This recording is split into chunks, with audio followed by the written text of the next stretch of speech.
the whole wide world. Visit mypillow.com. Tonight, breaking news as we come on. An active shooter situation inside the YouTube headquarters. A woman with a gun.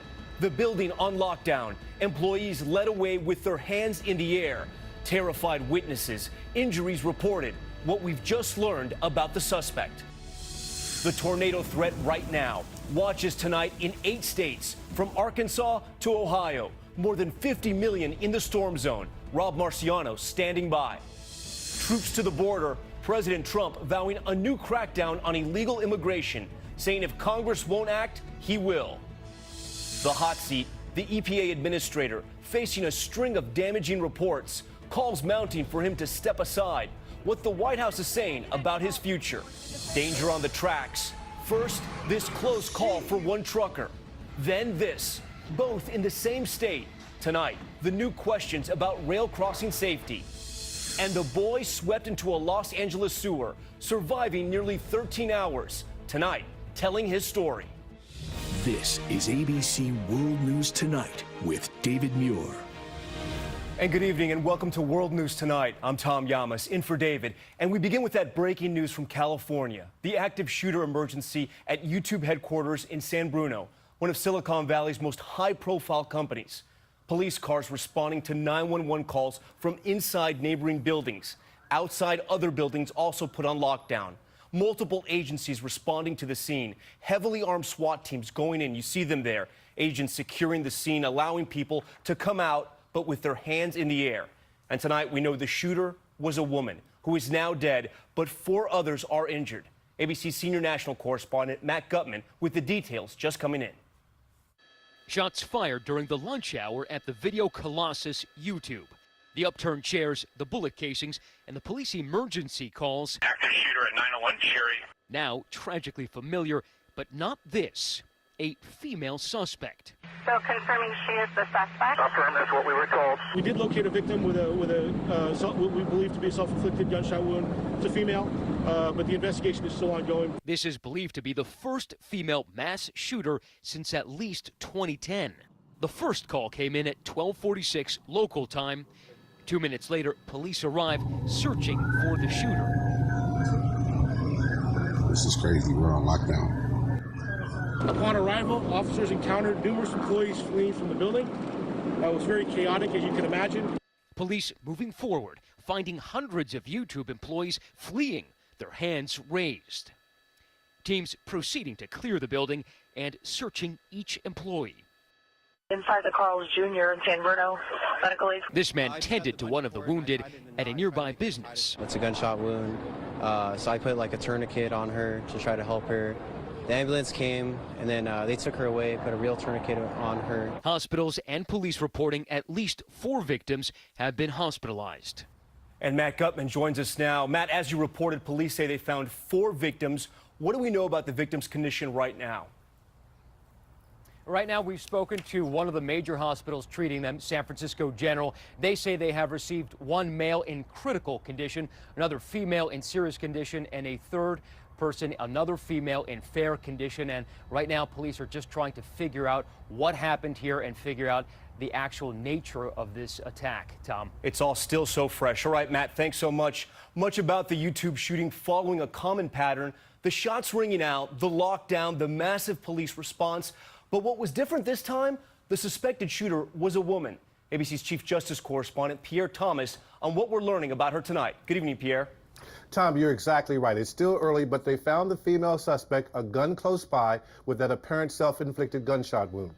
It's rare to hear women involved in this type of mass shooting. The Secret Service just released a study which examined 28 mass attacks from last year. All were carried out by males. While such incidents are rare, they do happen. The San Bernardino attack of a couple years ago, also in California, involved a female shooter working in concert with her husband. But tonight, an intensive effort is underway to identify this potential shooter, look into her background, and try to figure out a motive. Was she there to target specific people, YouTube, an iconic company, or was this some kind of terrorist attack? ATF will soon be tracing the gun, and that may produce some leads, but it's still very early in this investigation, Tom. Those are the two big questions tonight. All right, Pierre, thank you. Next, we are also tracking extreme weather at this hour, including tornado watches across 8 states, from Arkansas to Ohio. Large hail bouncing off the ground in Yellow Springs, Ohio. You can see it right there. Flood rains washing out this road in Union County, Indiana.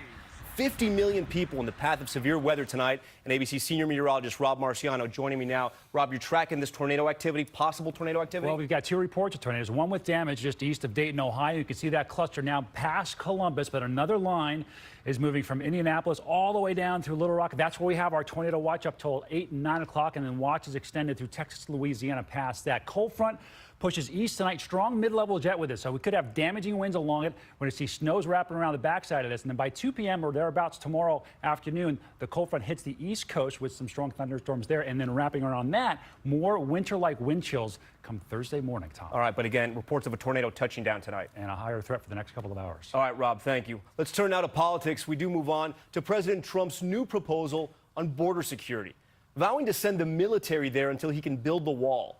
Twice today at meetings with the presidents of Baltic nations, the president embellishing that claim, saying he is talking to Defense Secretary Jim Mattis about it. But the president may have some hurdles to overcome because using American troops on U.S. soil requires an act of Congress. Here's ABC's chief White House correspondent, Jonathan Karl. The president seemed to catch his own aides by surprise, proposing potentially his most aggressive idea yet to secure the border with Mexico, using the U.S. military. We have very bad laws for our border, and we are going to be doing some things. I've been speaking with General Mattis. We're going to be doing things militarily. Until we can have a wall and proper security, we're going to be guarding our border with the military. That's a big step. We really haven't done that before, or certainly not very much before. A short while later, he was asked to clarify his remarks and said this. We are preparing for the military to secure our border between Mexico and the United States. We have a meeting on it in a little while with General Mattis and everybody, and I think that it's something we have to do. Among the people most surprised by the president's idea to use the military? The military. Multiple officials tell ABC News there have been no specific proposals yet developed to use the military on the border. But the president has been told recently that he has the authority to deploy National Guard troops. That authority, however, is limited. The military cannot be used for domestic law enforcement, such as detaining illegal border crossers. The latest idea comes a week after the president proposed via Twitter using the military budget to build the wall. But that idea, almost certainly not within his authority, has been put on the back burner, according to a senior White House official. All right, let's get to Jonathan Karl. He joins us now from the White House. And John, Mexico tonight is responding to the president's proposal to secure the border with the U.S. military? The Mexican ambassador to the United States has issued a statement saying that he is seeking clarification from the State Department and the Department of Homeland Security. And Tom, the ambassador adds this: we share the idea of a secure border, but we do not always agree on how to achieve that goal. Tom? Jonathan Karl for us tonight. Jonathan, thank you. Next, the Russia investigation has resulted in its first criminal sentencing. Dutch lawyer Alex van der Zwaan ordered to serve 30 days in prison for lying about his work in Ukraine with 2 targets of special counsel Robert Mueller's investigation. One-time Trump campaign chairman Paul Manafort and his deputy Rick Gates. With that sentence of prison time, Mueller is signaling that he is taking a tough line. Next, EPA Chief Scott Pruitt is still on the job tonight, despite a growing cloud of controversy. Today, Pruitt scrapped Obama-era fuel standards for cars and trucks, a key piece of President Trump's agenda. The president and Chief of Staff John Kelly both called Pruitt to tell him they have his back at the same time that the White House has him under investigation. Here's ABC's Mary Bruce. With calls growing for him to fire his embattled EPA chief, President Trump today was pressed on where he stands. Scott Pruitt, sir? Do you support Scott Pruitt? I hope he's going to be great. Overnight, the president called Pruitt. His message, according to an administration official, keep fighting. We have your back. But privately, sources say the president is frustrated with all the controversy. White House lawyers are now investigating Pruitt's living situation after ABC News reported on his alleged sweetheart real estate deal. Pruitt renting a room in this D.C. apartment last year for just $50 a night, far below the cost of similar units. The owner, the wife of a lobbyist who has energy clients doing business with the EPA. Today, new questions about that relationship.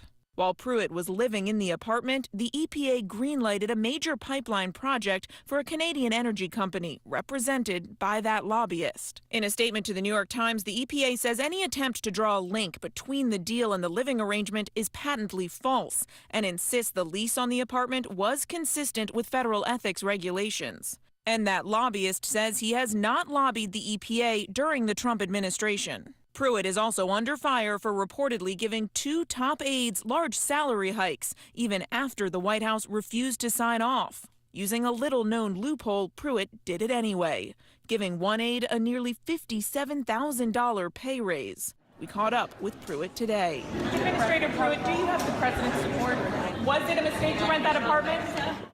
And Mary joins us from Washington. Mary, some Republicans are now calling for Pruitt to resign, and I understand it didn't happen there, but he just commented about the cloud of controversy surrounding him. Tom, 2 Republicans are now calling for Pruitt to go. And just now, in an interview with the Washington Examiner, Pruitt rips into what he calls toxic Washington, saying his critics, quote, will resort to anything to stop the Trump agenda. Tom? Mary Bruce with that new development tonight. All right, Mary, thank you. The Department of Homeland Security revealing a startling discovery: secret listening devices installed all around Washington, D.C. that could intercept cell phone calls. Who might be tapping into those calls? Here's ABC's Chief Global Affairs correspondent, Martha Raddatz. Tom, for the first time, the Department of Homeland Security is acknowledging publicly that unauthorized devices, rogue devices, were found around the nation's capital, devices which could be used by foreign spies or criminals to track individual cell phones and intercept calls and messages. These so-called cell phone site simulators, like the one you saw, trick mobile devices into locking onto these rogue sites instead of the real cell towers. DHS has not identified who is behind this or where exactly the devices were placed. This remains a real mystery. DHS saying only they have observed anomalous activity. Tom? Spy games at a whole new level. All right, Martha, thanks so much. No end in sight for the teacher protests in Oklahoma. Hundreds of teachers at the state capitol, you see them there again today, meeting with legislators, asking for more funding for their schools. Many schools across the state have canceled classes again tomorrow, the 3rd day of the action. Next, a dramatic video of accidents at railway crossings, one day after we showed you a train slamming into a truck in Georgia. Video of another accident emerging, this one also in Georgia. The driver getting away just moments before that happened. ABC's Steve Osunsami with the question: how safe are America's railroad crossings? He's so scared. Federal railroad officials tonight say that on average, what's about to happen in this cell phone video takes place about 3 times a day in America. This was in the suburbs north of Atlanta on Monday. The truck appears to have bottomed out trying to cross the railroad tracks, and there's a sign here warning trucks to keep away. A crew member on the train had to be hospitalized. Witnesses say the truck driver got out in time. When the train struck the truck, it was the biggest, loudest boom. Oh, God! Just 2 days earlier, here it is about to happen again, about an hour west of Atlanta. Gee. This time it was a tractor trailer stuck on the tracks. Last year, 155 people were killed in these train collisions, including 3 who died at this railroad crossing in Mississippi. There are more than 1,300 of these accidents at railroad crossings every year, and the calls for change are getting louder. Tom? Steve, thank you. And there's still much more ahead on World News Tonight this Tuesday. The high-end smash and grab. A pair of suspects caught on camera breaking into a jewelry store, a huge haul, and what authorities are asking the public tonight. Plus, the chilling new twist. The suspect who allegedly killed his new wife. He said he took too much cold medicine. Was he obsessed with a fictional serial killer? And the deadly plane collision, the tail of a jet ripped away. The 2 people in the other plane would not survive. Stay with us. Liberty Mutual stood with me when this guy got a flat tire in the middle of the night. Hold on, Dad. Liberty did what? Yeah, Liberty Mutual 24-hour roadside assistance helped him to fix his flat so he could get home safely. My dad says our insurance doesn't have that. Don't worry, I know what a lug wrench is, Dad. Is this a lug wrench? Maybe. You can leave worry behind when Liberty stands with you. Liberty stands with you. Liberty Mutual Insurance. Oh, ow. Hey, Scout. What's with the itches and scratchies? It's these fleas and ticks.